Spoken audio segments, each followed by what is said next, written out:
کہ دین کی اقامت کا تصور، دین کو غالب کرنے کا تصور ہمارے ذہن سے نکل گیا، ذہن میں ہے ہی نہیں۔ علماء کو بھی اجنبی سی بات لگتی ہے، یہ کیا بات کہہ رہے ہیں، یہ تو اجنبی سی بات ہے، اس لیے کہ ہمارے ذہنوں سے تصور نکل گیا۔ پہلے مسلمان بادشاہ تھے، ملوکیت تھی، وہ اسلام تو نہیں تھا۔ اسلامی نظام تو خلافت راشدہ کا تھا، ابو بکر اور عمر اور عثمان اور علی اور حضرت حسن کو میں مزید شامل کرتا ہوں۔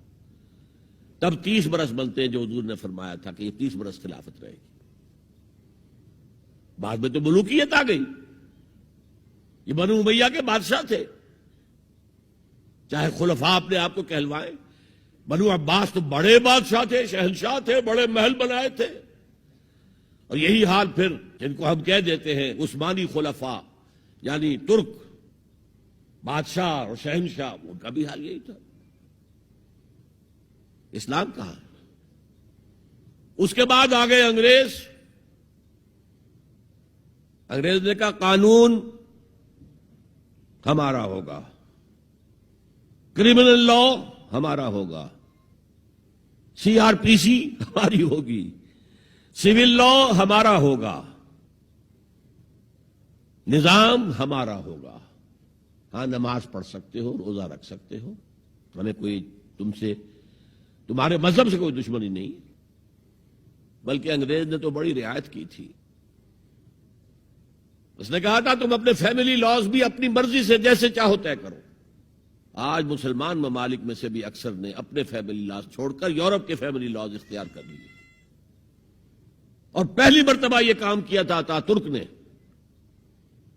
اور یورپ کے اخبارات نے پھر تنزیہ لکھا تھا کہ یہ عجیب قوم ہے، کہتی ہے کہ بہترین قانون ہمارے پاس ہے، اور حال یہ ہے کہ فیملی لاز بھی ہم سے مانگ رہے ہیں، رومن لا سے اخذ کر رہے ہیں فیملی لاز اپنے، یہ ان کا حال ہے، کہتے ہیں بہترین قانون ہمارے پاس ہے۔ تو انگریز کے آنے کے بعد اب ہمارا علماء کا قال اللہ و قال رسول یا مدرسہ چلا لے۔ بہرحال انہوں نے بڑی خدمتیں کی ہیں، اگر یہ نہ ہوتا تو شاید ہمارے ہاں مساجدیں آباد ہی نہ ہوتی۔ کم سے کم علماء نے وہ پوزیشنیں جو ہیں وہ پر کی ہیں، ایک ڈھانچہ جو ہے وہ برقرار رکھا ہے، اس میں کوئی شک نہیں، ان کی خدمات ہے۔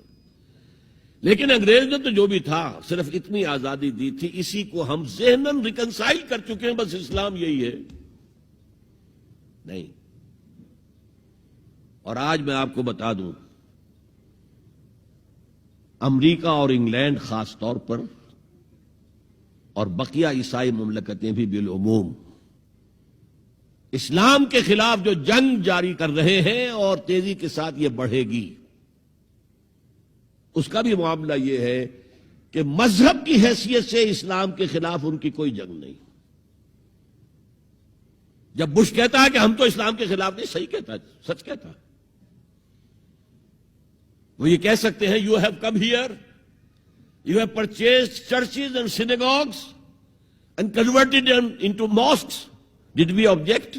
تم یہاں آئے، تم نے چرچ خرید کے مسجد بنا لی، سینیگوگ یہودیوں کا خریدا اور مسجد بنا لی، ہم نے کبھی روکا تمہیں؟ تم نمازیں پڑھتے ہو، ہم نے روکا؟ روزے رکھتے ہو، ہم نے روکا؟ بلکہ رمضان میں وائٹ ہاؤس میں ایک افطاری بھی دے دیتے ہیں تمہیں، سیریمونیل۔ تمہاری عید ہے، بقرہ عید ہے، ہم کو کومیموریٹو سٹیمپس جاری کر دیتے ہیں، یہ عید کا جو ہے ڈاک کا ٹکٹ ہے اور یہ بقرہ عید کا ہے۔ تو مذہب سے تو ہمیں کوئی اعتراض نہیں، لیکن اسلام کا سیاسی، معاشی اور سماجی نظام nothing doing, we will not bear it، نظام ہمارا ہوگا۔ اور سمجھ لیجئے یہ تاریخ نے پورا سرکل، ایک گھیرا پورا کر لیا ہے۔ وہ جو مولانا حالی نے کہا تھا، اے خاصہ خاصان رسول وقت دعا ہے، امت پہ تیری آ کے عجب وقت پڑا ہے، وہ دی جو بڑی شان سے نکلا تھا وطن سے، پردیس میں وہ آج غریب الغرباء ہے۔ کس شان سے نکلا تھا اسلام، اور آج بالکل ریورس ہو گیا معاملہ۔ اسلام نے یہ کہا تھا اسلام لے آؤ، ہمارے برابر کے بھائی ہو جاؤ گے۔ ہم یہ بھی نہیں کہیں گے ہم پرانے مسلمان ہیں، سینئر مسلمان ہیں، ہمارے حقوق زیادہ ہیں، تم نیو کمرز ہو، نو مسلم ہو، تمہارے حقوق نہیں، بالکل برابر. یہ نہیں تو اسلام کی بالادستی قبول کرو، چھوٹے ہو کر رہو، ہاتھ سے جزیہ پیش کرو. یؤتوا الجزیۃ عن ید وہم صاغرون. پھر تم یہودی رہو مذہب کے طور پر، نظام ہمارا ہوگا دین حق کا، وہ غالب ہم نے کرنا ہے. محمد الرسول اللہ بھیجے گئے دین کو غالب کرنے کے لیے. ہمارے اندر طاقت نہ ہو تو کیا کریں، مجبور ہیں. لیکن طاقت ہو اور پھر دین کو غالب نہ کریں تو ہم تو غدار ہیں اللہ کے. لہذا کیا کہتے تھے، ایمان لے آؤ برابر کے ہو جاؤ گے، نہیں تو رہو تم عیسائی رہو، یہودی رہو، مجوسی رہو. ابھی شروع میں ان تین سے ہی معاملہ تھا نا. لیکن اسلام کی بالادستی، نظام ہمارا ہوگا، باقی تم نیچے رہو. اور اگر یہ بھی منظور نہیں تو آؤ تلوار ہمارے اور تمہارے درمیان فیصلہ کرے گی. یہی بات تھی کہ نہیں؟ آج وہی بش کہہ رہا ہے نظام ہمارا ہوگا، اس نظام کے نیچے تم رہو، مسلمان رہو، ہندو رہو، عیسائی رہو، کچھ رہو. یہ بالکل برعکس کیفیت ہو گئی ہے اس کی.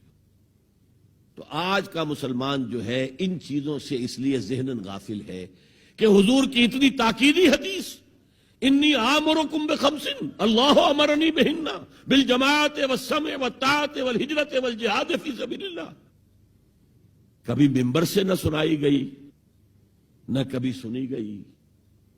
اس لیے کہ یہ اس عمل کا نام ہے جو دین کو قائم کرنے کے لیے ہوتا ہے.